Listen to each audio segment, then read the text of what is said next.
গুরুস্থানের একটু মাটি বায়না করে রাখি রে। গুরুস্থানের একটু মাটি বায়না করে রাখ। আতর গোলাপ সুরমা চন্দন কাফন নামের দেহ বন্ধন।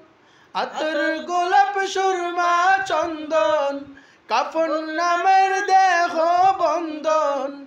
আলমারিতে রাখরে তুলে একটি কোরআন পাক রে।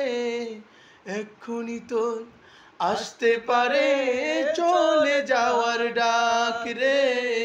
এক্ষুনি তোর আসতে পারে চলে যাওয়ার ডাক। গুরুস্থানের একটু মাটি বায়না করে রাখি রে। গুরুস্থানের একটু মাটি বায়না করে রাখ।